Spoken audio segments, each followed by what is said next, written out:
అర్జునుడు ఎవరు? ద్వాపర యుగంలో ఆయనంత వీరుడు ఎవరు లేరు. చెప్తారు శస్త్ర విద్య, ధనుర్విద్య. ధనుర్విద్యని కేవలం ముగ్గురికే పూర్తిగా తెలుసు. ధనుర్విద్య అంటే బాణంతో. ఎవరైనా చెప్పగలుగుతారు? ముగ్గురికి పూర్తిగా తెలుసు ధనుర్విద్య. ఒకటి no no no no no రాముడు. ఎవరు? గుర్తుపెట్టుకోండి, ధనుర్విద్య. ధనుర్విద్య అంటే బాణము. రాముడికి తెలుసు పూర్తిగా, కంప్లీట్గా. అంటే మీరు అనుకోవచ్చు బాణం వేయడమే కాదు, సో దాంట్లో ఎన్నో ఉన్నాయి. సపోజ్ తన బాణంతో ఎవరైనా చనిపోయారనుకోండి, ఒకవేళ వాళ్ళు అనుకుంటే వాళ్ళను మళ్ళీ బ్రతికించవచ్చు. ఆ ధనుర్విద్యలో 6 అధ్యాయాలు, 6 భాగాలు ఉన్నాయి. సో రాముడికి పూర్తిగా తెలుసు. రెండోది ఎవరైనా చెప్పగలుగుతారా? భీష్ముడు. ఏంటి రాళ్ళు?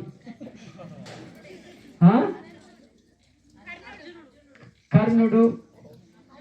అర్జునుడు చెప్తున్నా కాబట్టి ఇది అంటాను, నాకు తెలుసు. అర్జునుడు కాకుండా చెప్తున్నా. ధనుర్విద్య పూర్తిగా తెలిసిన రెండో వ్యక్తి శివుడు. రాముడు, శివుడు, మూడో వాడు అర్జునుడు. సో అర్జునుడు ఎంత గొప్ప వీరుడు. మీరు చూడండి, శివుడు ఎప్పుడైతే అర్జునుడు పరీక్ష చేయడానికి వస్తాడో ఇద్దరు ఫైట్ చేస్తారు. మీరు భారతం చదివినట్లయితే కిరాట వీరి అర్జున మీద ఉండాలి. సో శివుడితోటి సమానంగా పోట్లాడతాడు. శివుడితో గెలవడు, కానీ పోరాడతాడు. సో శివుడు చెప్తాడు, మీరు నాకు సమానమైన వారు.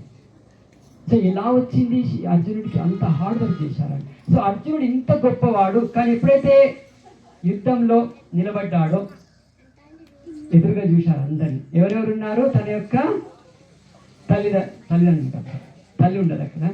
సో తన యొక్క తాతలు ఉన్నారు, బ్రదర్స్ ఉన్నారు, బావలు ఉన్నారు, ఫ్రెండ్స్ ఉన్నారు. చూడగానే ఆయన యొక్క మనస్సు కరుణతో నిండిపోయింది. ఇప్పుడు సపోజ్ ఎవరైనా ఒక బిచ్చవాడు, నేను సర్వం తెగించానంటే ఆల్రెడీ మీ దగ్గర ఏం లేదు త్యజించడానికి, దానికి మీనింగ్ ఉందా?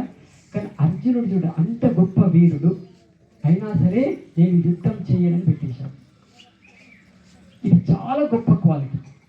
అంటే మనం అంత అర్హత ఉన్నా సరే, కానీ సమయం వచ్చినప్పుడు రినౌన్స్. నా గురించి, కేవలం రాజ్యం గురించి నేను ఇంతమందిని చంపను. ఇది ఒక మంచి క్వాలిటీ. కరుణ. భగవద్గీత కర్ణపూర్ణ కులేక్షణం. సో కృష్ణుడు చేస్తున్నాడు, అర్జున్ యొక్క కళ్ళలో నీళ్లున్నాయి. ఇది ఒక క్వాలిటీ. సో ఇలా చూసినట్లయితే అర్జున్లో ఎన్నో ఎన్నో ఎన్నో క్వాలిటీస్ ఉన్నాయి. ఆయన అంటున్నాడు, అర్జునుడు, నేను ఈ రాజ్యం వద్దు, నేను కేవలం భిక్ష తీసుకొని నేను జీవిస్తాను. సో అందుకే అర్జునుడికి భగవద్గీత చెప్పబడింది.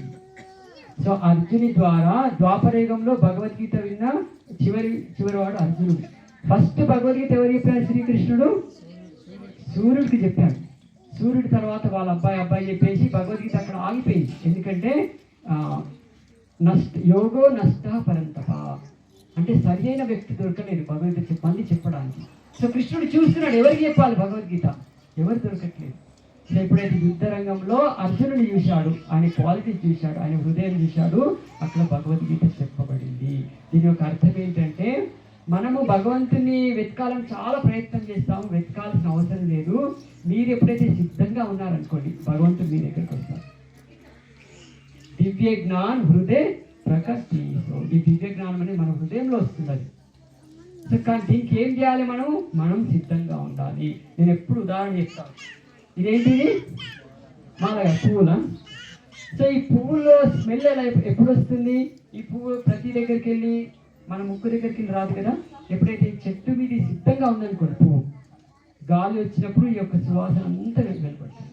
అలాగే మన జీవితంలో మనం ఎవరైతే భక్తులు ఉన్నారో మనం సిద్ధంగా ఉన్నట్లయితే, మనం ప్రిపేర్ చేసుకున్నట్లయితే భగవంతుని యొక్క కృప ఆటోమేటిక్గా వస్తుంది. సో మనదే లేట్ ఉంది. అర్జునుడు రెడీ ఉన్నాడు, భగవద్గీత వచ్చేసింది, అవునా కదా? సో మనం కూడా ఎప్పుడైతే రెడీ ఉంటామో ఈ యొక్క దివ్య జ్ఞానము లోపలికి వస్తుంది.